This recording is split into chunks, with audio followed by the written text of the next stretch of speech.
Bueno, nuevamente buenas tardes a todos. Muchas gracias por acompañarnos. Las personas que están viendo esto en la grabación, también bienvenidos. Gracias por el interés de dedicarle tiempo a este tema y, por supuesto, a el aprendizaje que todos requerimos para poder ser con mayor probabilidad exitosos en el mundo del trading. Como siempre, pues estamos Antonio Suárez, Eduardo Reyes y yo acompañándolos el día de hoy. Vamos a proceder entonces, si quieres, Antonio, a proyectar y a comenzar con nuestro tradicional lectura del tema de riesgo.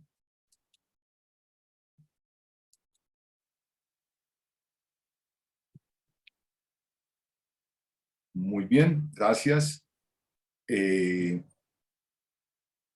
Latinoamérica, IronFX, advertencia de riesgo. Los productos de IronFX se negocian con margen y con ya no alto nivel de riesgo. Es posible perder todo el capital. Estos productos pueden no ser adecuados para todo el mundo y debe asegurarse de que comprenden los riesgos que conllevan. Descargo de responsabilidad. La información contenida en este seminario web no debe considerarse un consejo de inversión ni una recomendación de inversión, sino únicamente material educativo. Este material es solo la opinión personal del autor o autores y no se han tenido en cuenta los objetivos de inversión y la tolerancia al riesgo del cliente. IronFX no se responsabiliza de ninguna pérdida derivada de la información aquí contenida. La redistribución del material está estrictamente prohibida. Muchas gracias. Antonio, si quieres, ¿por qué no vemos un momentito el contenido, que es el mismo de la vez pasada, pero solamente para recordar, en donde hoy vamos a entrar finalmente a América Latina dentro de este tema del viaje por el mundo, ya 3 realmente, que tuvimos, y vamos a entrar al seguimiento a reportes, indicadores leading, lagging y coincident. Sin embargo, sería muy bueno, Antonio, si le damos una conclusión a la última parte de la reunión de antes de ayer. Sí, señor, ya vamos bajando. Aquí están las hojas de vida. ¿Tú te refieres a esta parte? A esa parte. Entonces, buenas tardes, José y Ademar. Gracias por acompañarnos. Sí, yo después de la reunión de la reunión de antes de ayer y de este tema en el cual hablamos de las emociones que caracterizan al ser humano, donde están la furia, el desagrado, la alegría, la tristeza y el temor, y la intervención de una persona que, como quienes nos acompañan hoy, quienes ven la grabación, que estuvieron presentes antes de ayer, por sorpresa, realmente Antonio le dio la entrada y literalmente por sorpresa terminó siendo una persona que fue mi primera jefe hace muchísimos años y que desde todo punto de vista influenció para que yo me enamorara de este mundo financiero y especialmente del mundo del trading. Decía que no estaba de acuerdo con el tema de que el trader sí debería sentir temor, cosa que respondí yo a raíz de una pregunta que alguien, que no recuerdo su nombre, hizo, donde decía si efectivamente el trader debería sentir temor. Y un poco la conclusión a la que yo llegué después, tratando como de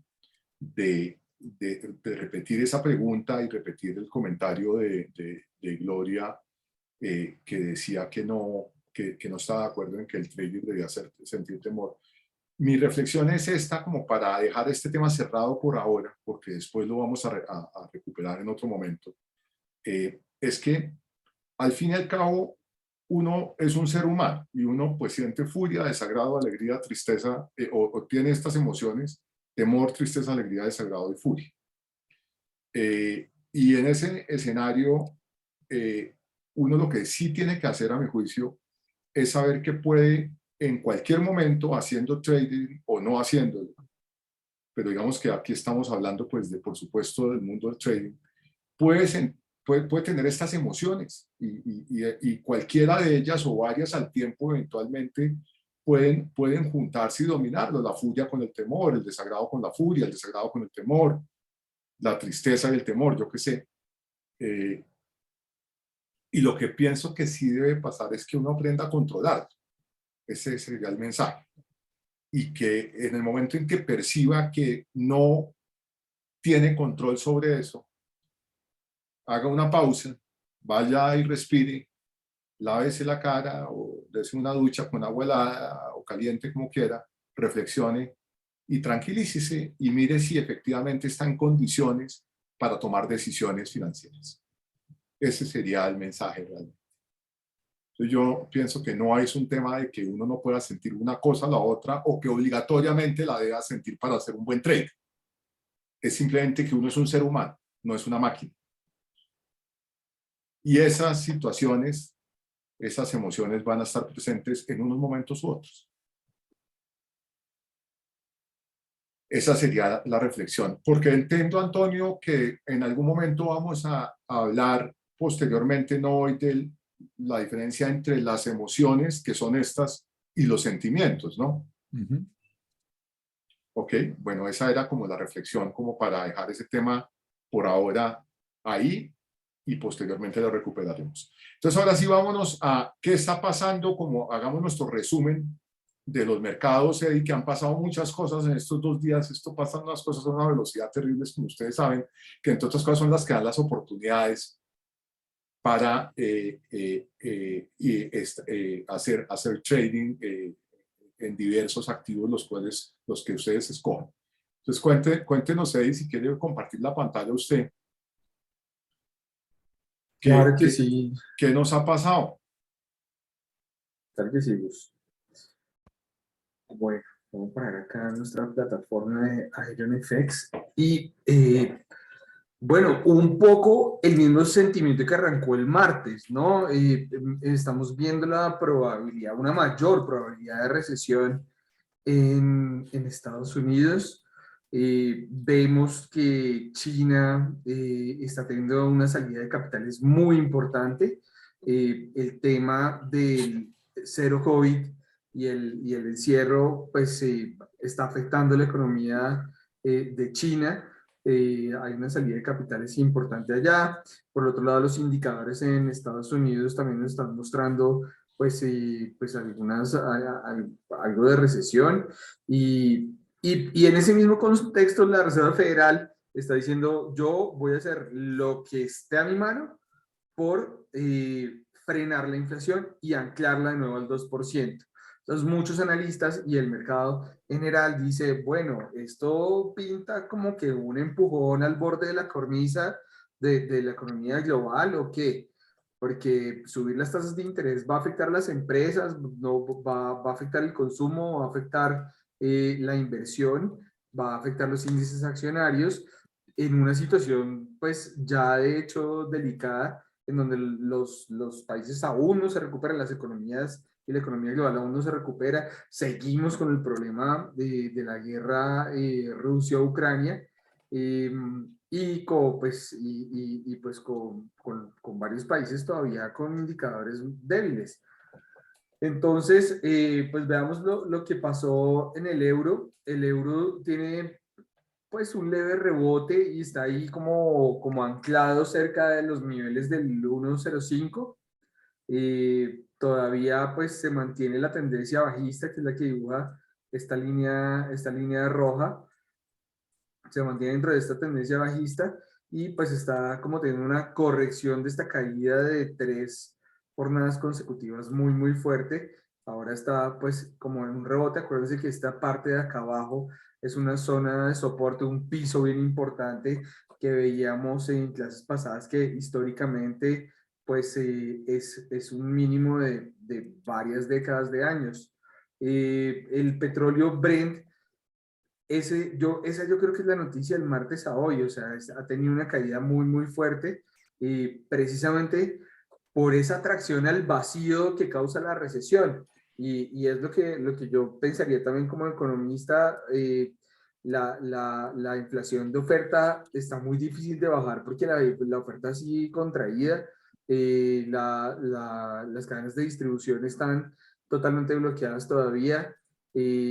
No hay productos y el tema, pues ya lo veíamos en detenimiento con el mapa en unas clases pasadas, el tema Rusia-Ucrania, pues bloquea aún más este tema y así Rusia le exporte el petróleo a China como alternativa, pues China está todavía apenas saliendo de su tema del COVID, del nuevo encierro.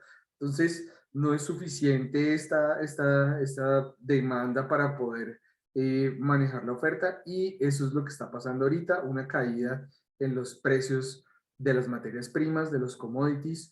Veíamos también que la situación climática, el fenómeno de la niña se disipó en algunos países y eso hace que, pues eso está pronosticando que los cultivos vengan abundantes, entonces ahí también va a haber algo de oferta de alimentos que hizo también, por ejemplo, aquí veamos el maíz, una fuerte caída estos últimos 3 días, muy fuerte caída acá. Veamos, wheat está también bajando. Trigo, sí. Trigo, exacto, está también bajando bastante. El gas natural, igual, caída, una fuerte caída. Y bien importante, le duele bastante a los chilenos que dependen mucho su economía, su volatilidad, su inflación, su tipo de cambio, depende mucho de este el cobre. Fíjense la caída tan fuerte de los últimos días y la caída de hoy. Ahora más tarde vamos a ver una gráfica del peso chileno, la depreciación que tuvo sobre todo el día de hoy con esta caída tan fuerte. Ahí hay una Pues, cosa un comentario que quisiera hacer, Eduardo, y es el siguiente. A ver, el hecho de que se presenten caídas en petróleo, en trigo, en cobre, en maíz, y seguramente si seguimos, si tuviéramos tiempo de ver más granos u otros metales y energía, el gas también, por supuesto, en general, todos han bajado durante los últimos 3 o 4 días. Es el claro ejemplo de que si uno llega a identificar una tendencia que potencialmente se va a presentar o que está comenzando debido a una situación que afecta en general a los activos de cierto tipo, en este caso, bienes básicos o commodities de diverso tipo, agrícolas, energía, metales.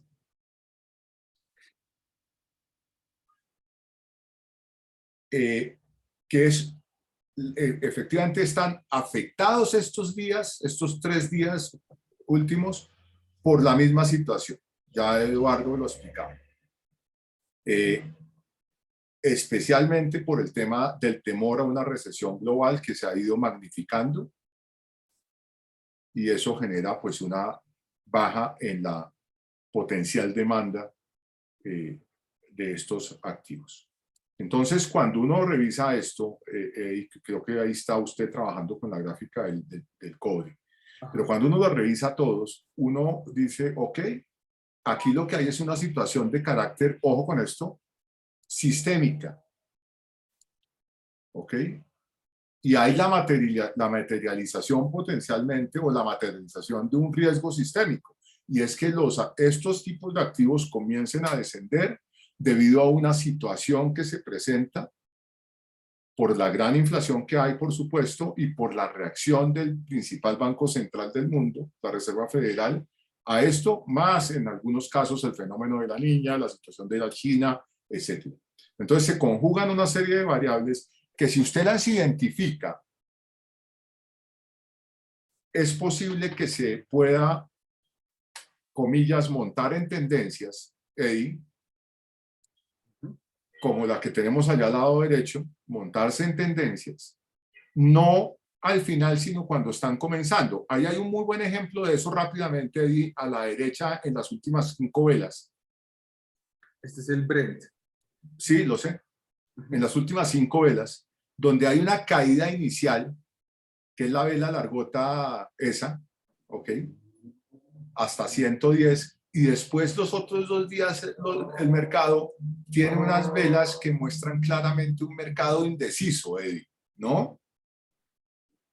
Sí, Unas velas normalmente, cerradas que muestran un mercado indeciso. No vamos a entrar al análisis de velas japonesas todavía, pero esas son figuras que muestran un mercado indeciso, una apertura y un cierre ahí muy cercanos en los 2 días, y haciendo otros análisis técnicos seguramente hubiera podido uno encontrar que la tendencia bajista podía continuar, y si además de eso le pega el tema de los fundamentales, los cuales estamos hablando, posiblemente se pueda montar no al inicio de la ola, tendencia, pero subirse a la ola cuando está comenzando a crecer.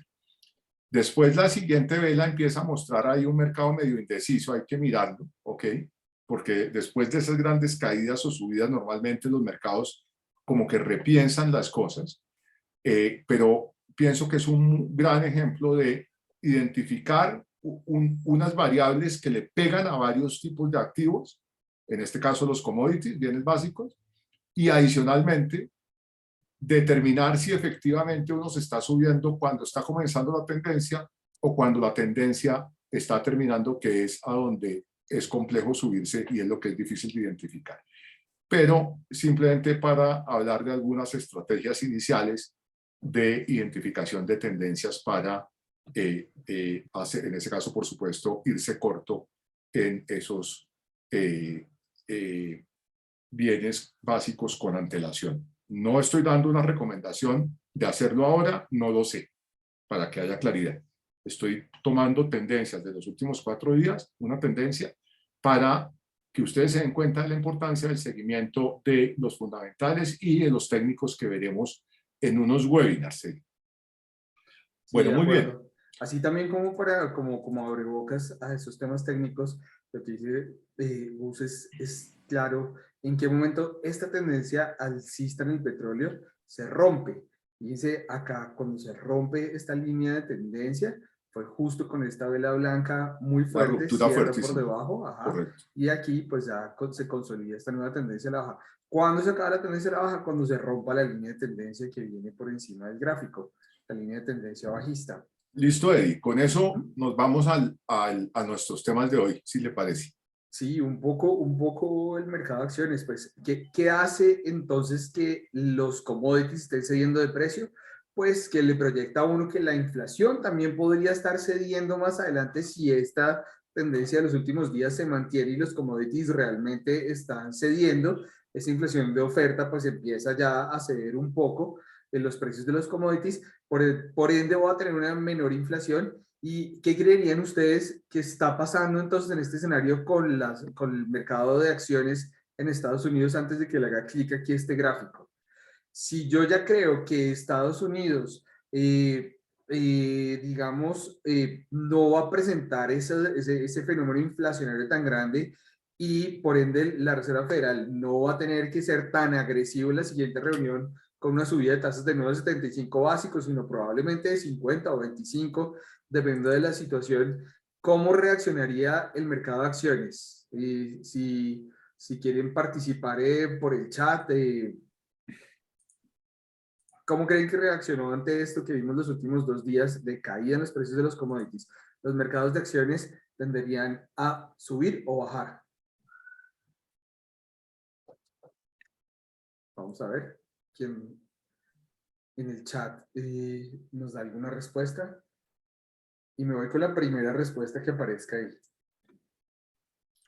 No hay respuestas, Eddie. Vámonos a la gráfica. Bueno.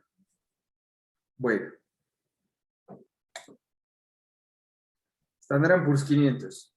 La reacción es al alza en los mercados. Si Estados Unidos ya no me va a apretar subiendo las tasas de interés porque los commodities, los bienes, materias primas están bajando un poco, entonces ya todo esto que dijo Powell con agresividad, que iba a hacer lo que fuera para anclar la inflación subiendo las tasas de interés, y ya no va a tener que ser tan agresivo porque la inflación está cediendo por este tema del miedo a la recesión, pues ya digamos, esta caída que se produjo porque estaban subiendo con mucha fuerza las tasas de interés y había una perspectiva de que las iban a subir con mucha fuerza, pues tuvo una leve corrección estas últimas 3 jornadas al alza.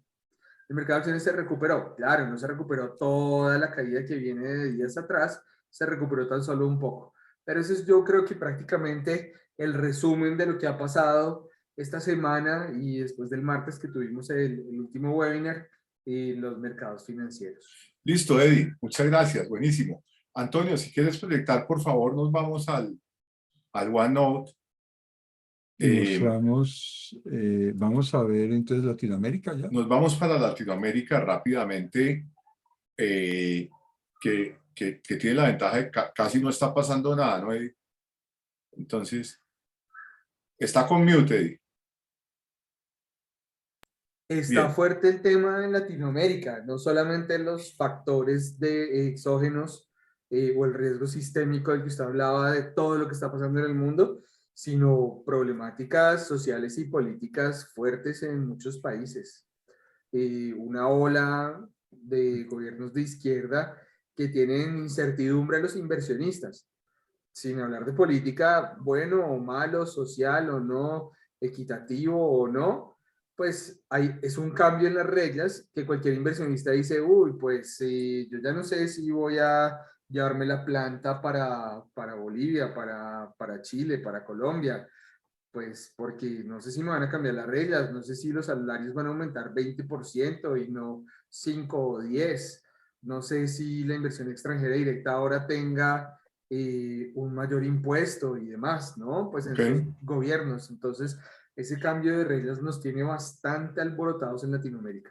Ok, bueno, ¿qué tenemos acá? Vamos a ver rápidamente acá. Esto es el Producto Interno Bruto de Chile, Colombia, México, Brasil y Perú.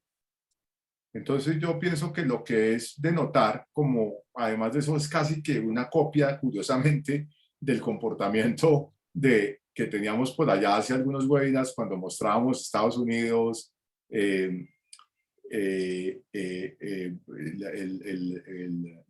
Europa, la Gran Bretaña, etc. Está al lado izquierdo, básicamente, la caída, digamos, en el 2008, de crecimiento en estos países. Vale la pena decir que esa caída en el 2008, en el peor de los casos, llevó a un decrecimiento cercano al 10%, que es el eje de la derecha que ustedes ven allá, negativo, dice, 10%. Estos países se quedan creciendo, digamos, entre uno diría más o menos un 2 y un 5%, dependiendo del país, por muchos años, y llega en el 2020 la caída abrupta por la pandemia, que llega hasta el punto de poner a Perú a decrecer 30% en su mínimo punto, ¿no, Eddie? Exactamente. Y en general, digamos, todos caen entre el 10 y el 20% durante la situación de la pandemia, siendo, digamos, Brasil el que tiene una menor caída allí en su momento. Después viene un rebote muy fuerte de todos, siendo Perú el del mayor rebote, entre otras cosas. Y después viene finalmente, digamos, este golpe, digamos, lo que no le llamemos mortal, pero este golpe que es un buen knockout, digámoslo así, de la situación que se está presentando en general globalmente, en donde vale la pena decir que Colombia está con un crecimiento del 8,54%, superando a Chile con 7,21%, y bastante lejano pues de México, 1,83, Brasil 1,69 y Perú 3,80. Vale la pena también... Perdón, ¿cuánto es que? Es que como no vemos Colombia, ¿Colombia es 8 qué? Aquí 8,54, que está en el cuadro donde están los colores, Antonio. Es que yo leo es ahí, en el cuadrito de Ah, abajo. sí, yo estaba Claro. tratando de mirar, No, correcto. claro. No es que me lo sepa de memoria, 8,50. Yo estoy leyendo. Okay. Es decir, yo quería que la gente pensara que me lo sabía de memoria, pero me hiciste tú contar qué estaba haciendo. Entonces, ahí está. Entonces, tenemos ahí estos son los crecimientos al 9 de junio, entre otras cosas. Y digamos que lo que se percibe, por supuesto, es fragilidad. Colombia viene muy bien, como se nota.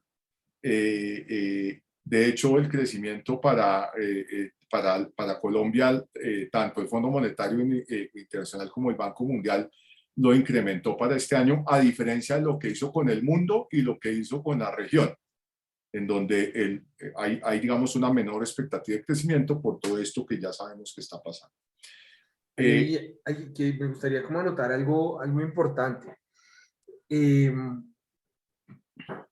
A pesar de la situación pues, de que todo el mundo pues, hubo la caída, la recuperación y demás, que vimos que es pues, una calcomanía, los países latinoamericanos han estado un poco beneficiados por dos situaciones. Una, que son exportadores de commodities que están en unos Claro, precios muy altos, fundamental. exportadores de materias primas, petróleo, cobre, alimentos y demás, que están en precios muy altos, y al mismo tiempo tienen los tipos de cambio bastante altos. Entonces, por sus exportaciones están trayéndolos a precios altos, pero no solamente eso, sino a un tipo de cambio también mucho más alto. Eso ha logrado tapar un poco el hueco fiscal de que tuvieron en la pandemia, de tratar de tener que ayudar a familias bastante pobres, donde la gente ya no podía salir a trabajar, apoyo a las empresas para salir del tema de la pandemia, gasto público para generar de nuevo empleo.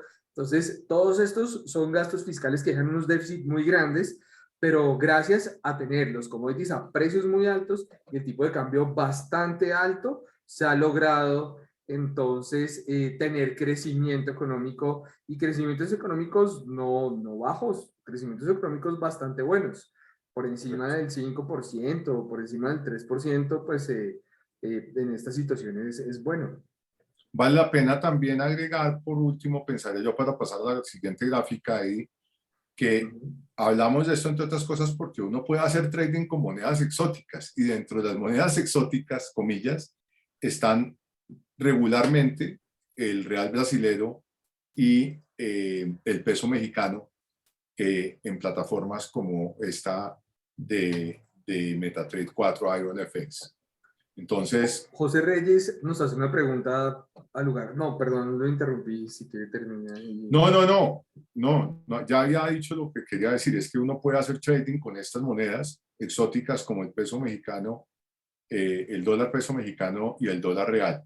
Bienvenida a la pregunta de José. ¿Cuál es, Eduardo?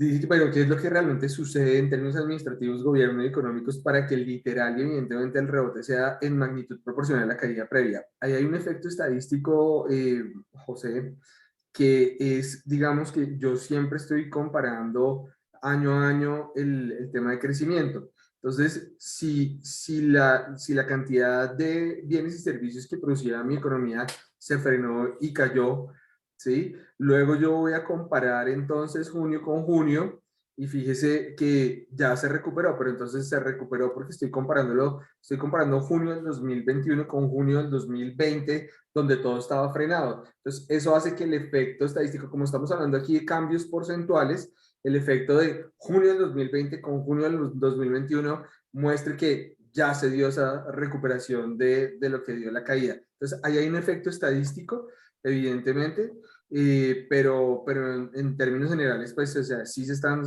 esa recuperación y finalmente estamos en este momento ya comparado, estamos ahorita, los datos son de marzo con marzo, pues fíjese que estamos en unos niveles bastante altos de crecimientos comparado con marzo, cuando apenas empezó el tema de la pandemia. Ok, muchas gracias, Eddie. Pasemos, si está bien, a la siguiente gráfica, por favor, Antonio, abajo.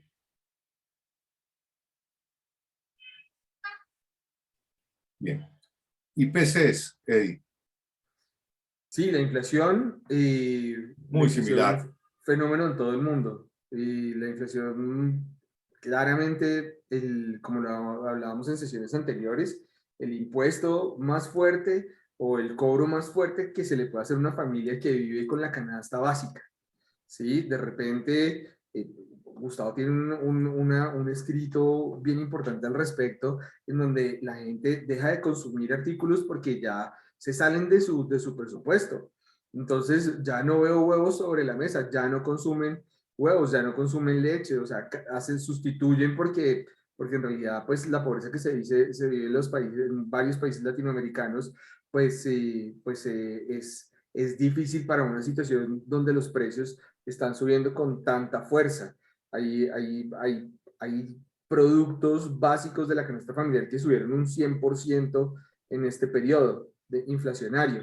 Pero miremos un poco comparativamente acá el gráfico. Lo que fue en el 2008, la crisis causó una deflación bastante fuerte, luego una recuperación. Fíjense que Latinoamérica vivió exactamente el mismo panorama, y comparado con el 2020, la pandemia, pues no se dio esa caída tan fuerte al principio como se dio en el 2008 por la recesión global, pero sí se da el efecto de subida de precios. Fíjense ustedes, el precio de los combustibles, partiendo del petróleo, todo lo que ha subido el petróleo, aumenta transporte, y transporte, todo lo tengo que transportar, todos los bienes que van desde el campo hacia las ciudades para alimentar y demás, todo sube de precio. Entonces, ahí es donde empiezo a ver, cuando empieza a subir con fuerza el petróleo, el gas, el carbón, etcétera, empiezo a ver que esa inflación, empiezo a importar inflación.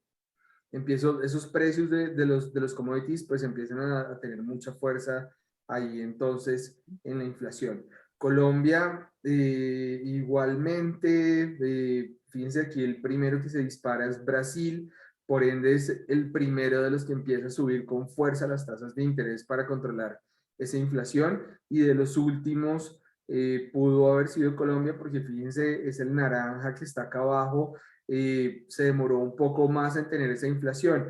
En Colombia hay un fondo de estabilización petrolera. Al ser exportadores de petróleo, parte de esas utilidades de la exportación de petróleo, con un petróleo a un precio bastante alto, por encima de $100 el barril, con un tipo de cambio bastante depreciado, van a subsidiar los precios de la gasolina en Colombia. Por lo tanto, lo que un galón de gasolina corriente, que debería estar en este momento entre los 15.000 y los 20.000 pesos colombianos, el galón, está en 9.000, 8.000, entre los 8.000 y los 9.000 pesos.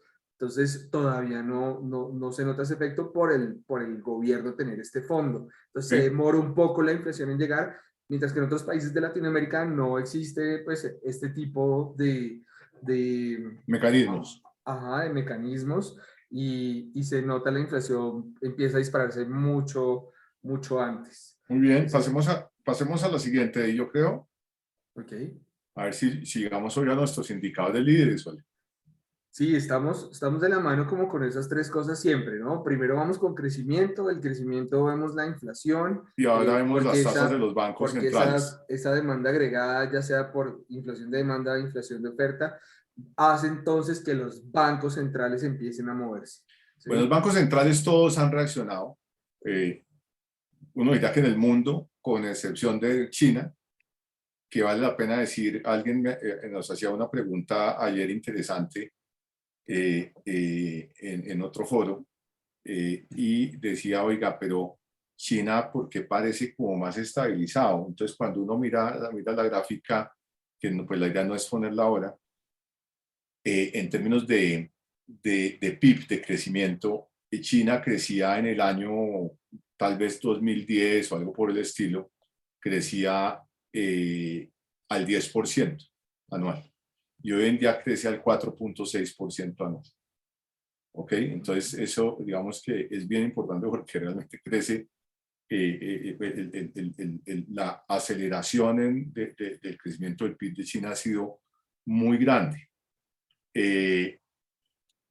Eso obviamente tiene consecuencias, y por eso el Banco Central de China por el contrario, lo que está haciendo es utilizando bajas de tasas de interés tratando de impulsar la economía, y hay otra serie de temas ahí, pero con excepción de China, diría uno, en cuanto a las economías, digamos, más conocidas, todos los bancos centrales han subido las tasas de interés en forma muy fuerte, entre otras cosas, y lo que se espera es que sigan subiendo seguramente en la mayoría de los países en la medida en la cual la inflación no cede.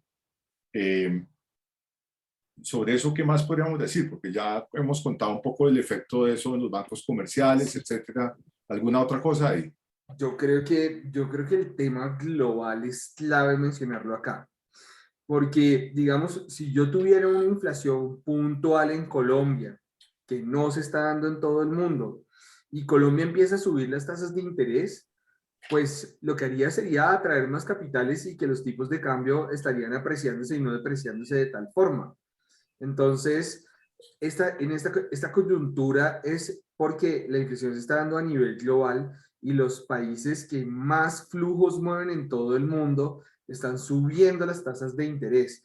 Caso de Europa, Estados Unidos, etcétera, están subiendo las tasas de interés y eso hace que atraigan esos capitales y por eso se da al mismo tiempo que nosotros tenemos que subir las tasas de interés para controlar la inflación. Y fíjense en el gráfico, como lo mencionábamos, primero Brasil, donde empieza a dispararse mucho más rápido la inflación, luego de últimas un poco Perú quizá y Colombia, se empieza a dar esas subidas de tasas de interés porque la inflación despega un poco más tarde, pues la inflación despegó con mucha más fuerza en Estados Unidos y tuvo que desmontar todos los sistemas en los que le ofrecía liquidez al mercado. Eso lo llamamos en economía la política monetaria expansionista, de dar esa liquidez al mercado financiero en casos en donde la economía no despega para poder impulsarla.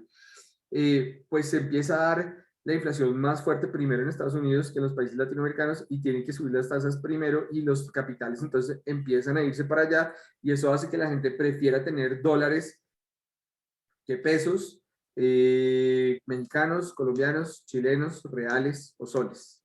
¿Sí? Muy bien, Entonces, gracias, Eddie. causa Generando devaluaciones. Generando devaluaciones al mismo Que tiempo vamos a ver que a sube las continuación. tasas de interés. Sí, porque uno dice, pues están subiendo las tasas de interés, ¿por qué no atraen capitales? No, porque es que los capitales están yendo a estas economías que mueven estos gigantescos flujos. Pasemos a la siguiente, Antonio, por favor. Un segundito que no me responde. No, no hay problema. Ya. Bueno, esta gráfica la hemos visto ya el día martes, hablando de los tipos de cambio, pero tomamos la decisión de poner la gráfica actualizada a hace unos minutos al lado derecho. Y queremos, ahí está perfecto, si quieres un poquitico más a la derecha para alcanzar a ver ahí qué está pasando. Ahí.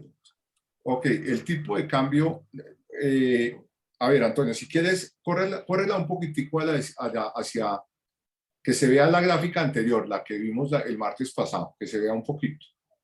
Eso, ahí está bien, está bueno. Entonces, solo para mostrar algo, solo para mostrar algunas cositas. El peso chileno, que es el blanco, estaba en la gráfica anterior, que era el martes, Antonio, ahí donde dice Chile, a 883 y hoy pasó a 904 pesos chilenos por dólar. Eso tiene que ver con la caída del cobre, ¿no, Eduardo? Exactamente. Sin duda. El peso colombiano, que había cerrado el martes a 4.022,50, cierra hoy a 4.102. Eso es una depreciación salvaje con solo día.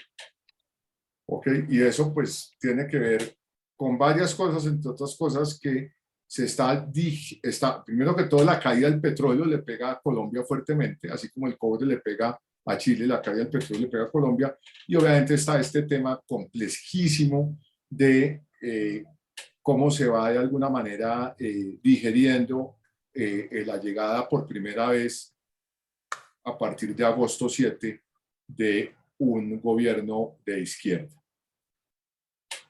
Bueno, Después tenemos cuando lleguemos al mexicano, el peso mexicano, que curiosamente revaluó, ¿no? ni tan curiosamente, Ligeramente, ¿no? pasó algo al tiempo que caían todos los commodities, que los latinoamericanos nos estábamos depreciando bastante nuestras monedas.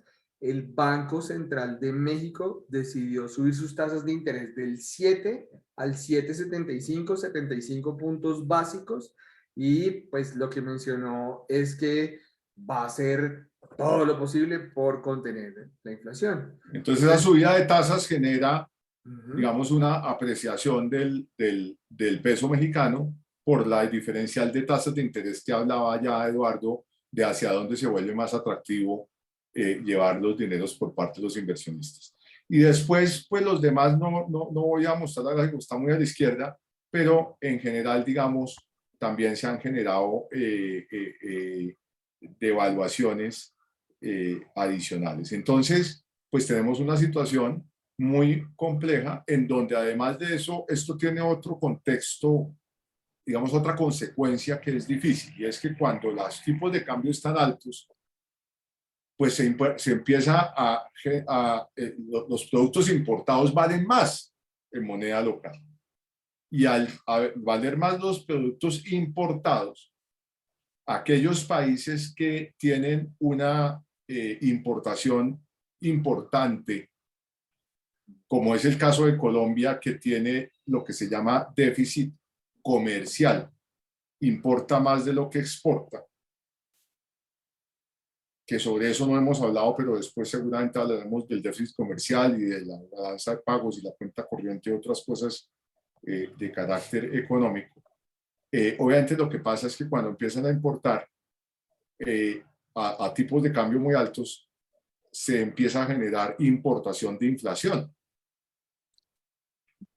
Entonces los precios de los productos son muy superiores, y eso en un escenario donde los productos locales también están altos por otros motivos, pues lo que hace es generar una magnificación de la situación de inflación, tanto para los productores del índice de precios al productor como para los consumidores. El economista es usted, ¿eso está más o menos bien dicho o no? Está bien dicho. Así Gracias. es. Sí, los insumos, estamos importando insumos, o sea, así tengamos consumo local. Además, los insumos como materia prima agrícola han subido un montón. Países, Claro, países, por por ejemplo, los fertilizantes. países, exactamente, países, por ejemplo, como Colombia, que importa la mayoría de los granos, pues tiene el problema de Rusia-Ucrania, que pues lo hemos estudiado ya en clases pasadas. En Entonces, webinars. ajá, cuando estoy trayendo esos insumos, esos productos a precios mucho más altos, lo que llamamos los economistas es que estoy importando esa inflación. De Estoy acuerdo, tal trayéndome y la cual. inflación a mi Y país. eso es complejísimo. Pasemos a, por favor, entonces, vean lo que está, es complejo, esto se está moviendo, se mueve muy rápido, hace 48 horas, y miren ahora esto. A la derecha, si quieres, Antonio, yo no quisiera dejar de pasar por acá. No quisiera dejar de pasar por acá.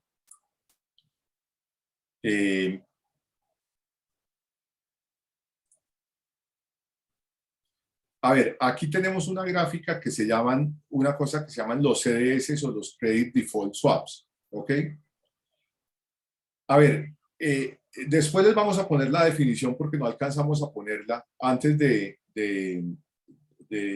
subir el OneNote. Yo creo que deberíamos ponerla, Antonio, hoy. Pero digamos que el CDS o Credit Default Swap básicamente es una permuta de incumplimiento crediticio, para ponerlo, digamos, en fácil, ¿ok? Y en esencia es como algo así como un seguro, se puede interpretar de esa manera, ¿ok?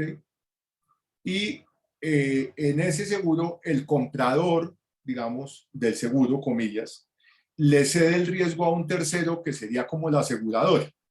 ¿Ok? Escúchame un momentico, es una permuta Es una permuta de incumplimiento crediticio. de incumplimiento. Incumplimiento crediticio, sí. ¿Ok? Lo que se busca básicamente es cubrir el riesgo de que eventualmente el emisor de un digamos, el deudor de un crédito incumpla. Y eso tiene un precio. ¿Ok? Ahora, ¿qué pasa? Los credit default swaps, que es, digamos, los spreads o los márgenes de los credit default swaps, son la prima que paga el comprador. Y eso se cotiza en puntos básicos o en, como decíamos, 0,50% son 50 puntos básicos, 1% son 100 puntos básicos, etc. ¿Ok? Y eso corresponde al porcentaje que se debe pagar, ¿cierto? Para tener ese seguro. ¿Ok? Entonces, ¿qué sucede?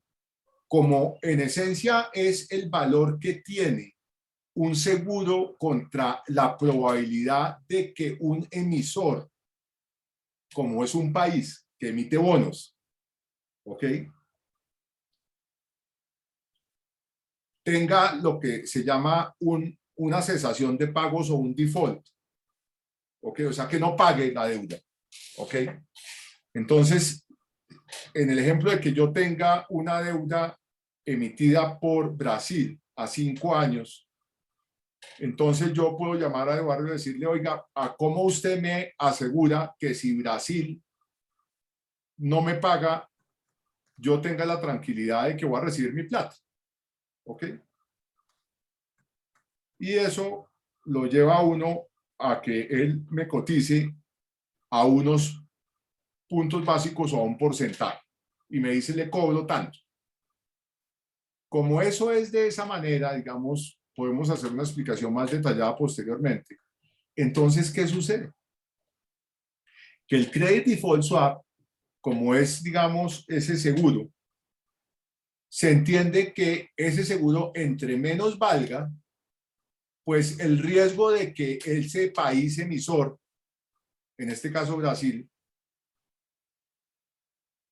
llegue a un punto de cesación de pagos o de no pago de su deuda, es menor. Y eso hace que ese seguro valga menos. Entonces, el riesgo de que se estrelle uno o que le van a robar el carro es menor, digámoslo así.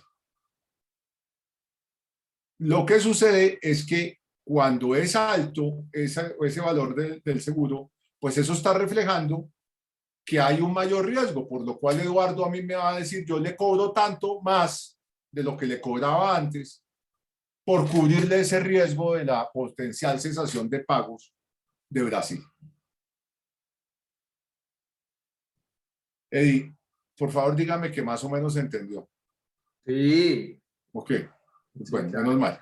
Entonces, Básicamente, los títulos que son de menor riesgo en el mundo son los títulos emitidos por el gobierno de Estados Unidos, claro, los ahí está. bonos del Tesoro americano. Exactamente. Y los demás tienen Por otro el- riesgo, por entonces pagan más encima, tasa de interés. eso lo trazo como si fuera una línea cero riesgo. Y a partir de esa línea cero riesgo, entonces Alemania va a tener un poquito más de riesgo que Estados Unidos, seguramente China va a tener un poco más de riesgo que Estados Unidos, seguramente Brasil va a tener mucho Bueno, más riesgo que Estados Unidos. ojo porque Alemania de pronto no era el mejor ejemplo porque estaba con tasas negativas, pero, Perdón, sí, tienes razón. pero sí, Pero digamos, coja sí, sí, Italia. Ok, partiendo, exacto, Italia, Grecia, exactamente, bueno. y este gráfico que tenemos acá es Brasil. Brasil, podemos Y qué es la entonces, línea de abajo, Eddie? Como cojamos el de 10 años. ¿Qué es esa línea de abajo de 10 años? A esa la derecha. línea, esa El línea último de punto a la abajo derecha de 10 años, ¿qué es? claro, claro que sí. Antonio. La línea que está punteada en amarillo es como estaba en el 2021, ¿sí? 2021, el 1 de enero del 2021. O sea que se pagaban ¿cuánto? Como 2%. Ajá, por encima de los bonos del Tesoro de Estados Unidos, y esa prima de riesgo que me da Brasil por comprarle sus bonos con sus situaciones muy distintas y más riesgosas que los Estados Unidos, aumentó a 380. 360 puntos básicos. 380, sí. 370. Básicamente 380. 360. No, pues 70, digamos, para cerrar en la negociación. 70 puntos básicos. Entonces, ¿qué es lo que quiere decir eso? Que el riesgo de ese emisor que es Brasil aumentó exponencialmente, el riesgo de crédito. ¿Ok? Cuando eso pasa, pues lo que hay es una situación muy delicada porque en esencia lo que estamos viendo es que hay un deterioro en la esperanza de la capacidad de pago de un país como Brasil. Nadie está diciendo que vaya a ser cesación de pagos, pero el riesgo aumenta. Pero eso ha pasado en toda la región. Entonces, cuando uno mira esa misma gráfica a la derecha rápidamente, Antonio, porfa. Para Colombia,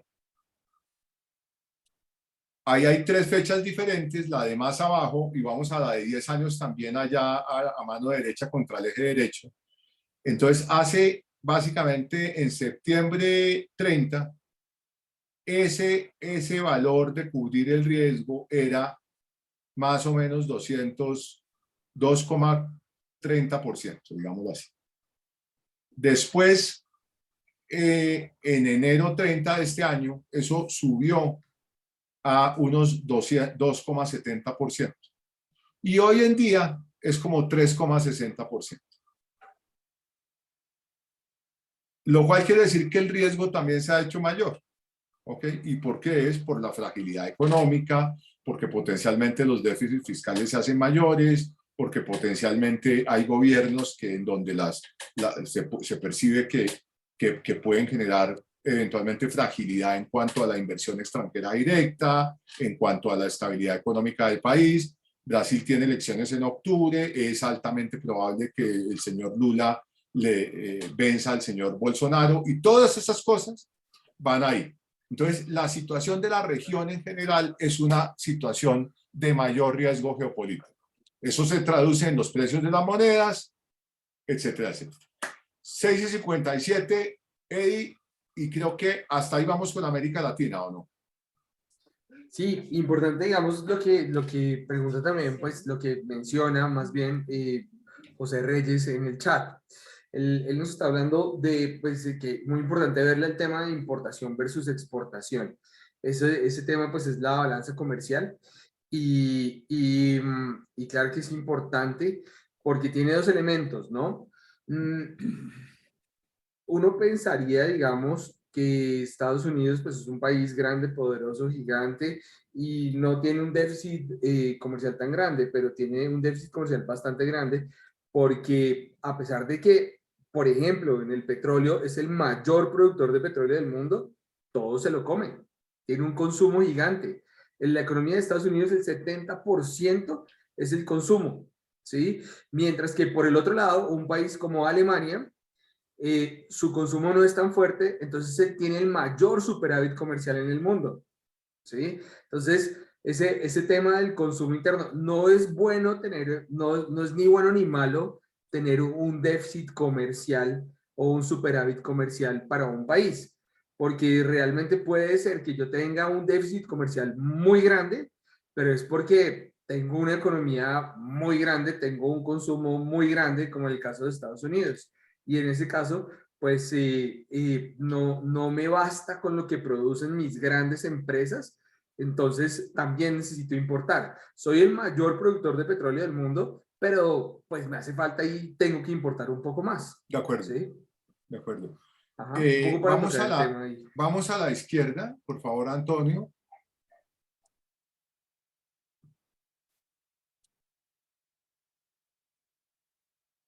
¿Listo?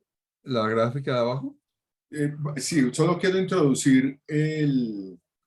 Ahí nomás. Esta es lo que vamos a, con el tema al cual finalmente vamos a llegar el próximo martes. que son los indicadores leading, lagging y coincident, que son críticos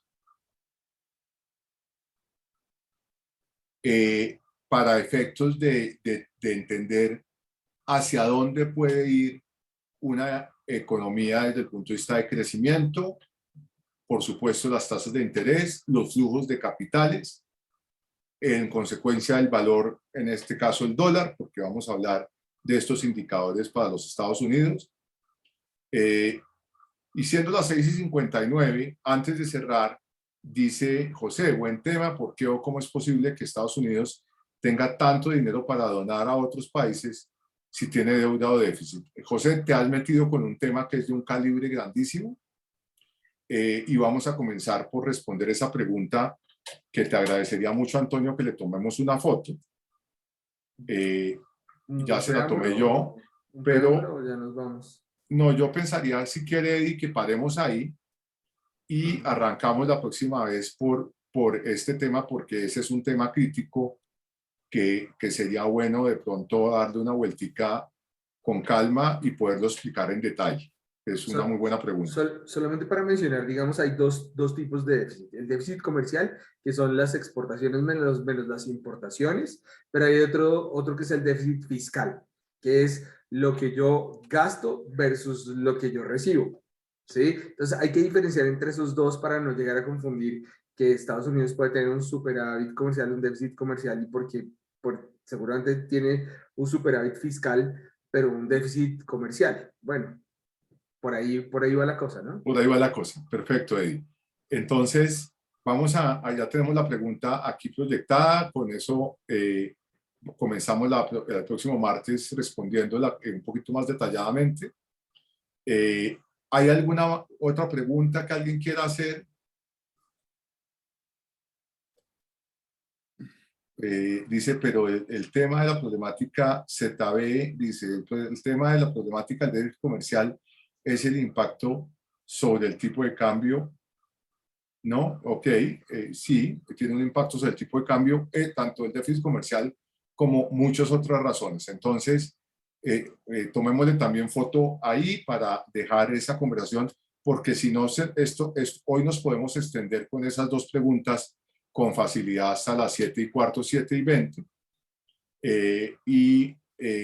No queremos abusar del tiempo de los participantes ni de quienes están viendo esta grabación, como ya lo hicimos el martes pasado, que estuvimos hasta las 7:20 casi, en un debate maravilloso, eso sí, y este también es muy interesante, pero podemos arrancar la próxima vez por ahí. Muy bien, siendo las 7:02, si a ustedes les parece bien, Antonio y Eduardo, nos despedimos. Sí, de acuerdo, sonó la chicharra, lástima. Nosotros, porque nos dan cuerda y nadie nos para. sí, ese es el problema, que aquí podemos estar hasta las 11 de la noche felices hablando con ustedes, pero aunque no lo crean, esto tiene después un trabajo importante. Con mucho gusto, José, gracias a ti por participar permanentemente. Un mensaje último de comercial, que como les decía, yo soy muy malo para no hacer los comerciales y llevo varios webinars sin hacerlo, es que cuéntenle a sus amigos, cuéntenle a sus conocidos, cuéntenle a sus compañeros de trabajo. Estos webinars son para todo el mundo que quiera entender cómo tomar decisiones financieras y que eventualmente le interese, sin saberlo, el tema del mundo del trading, que también es para todo el mundo, no importa la profesión que tenga, y con eso vamos creciendo el grupo y vamos teniendo un impacto importante en esta iniciativa extraordinaria que, canalizada a través de nosotros tres, ha tenido IronFX Latinoamérica. Muy buenas noches, que estén muy bien y Dios mediante estén ustedes en paz con sus familias. Hasta la próxima. Buenas noches para todos. Buenas noches, gracias.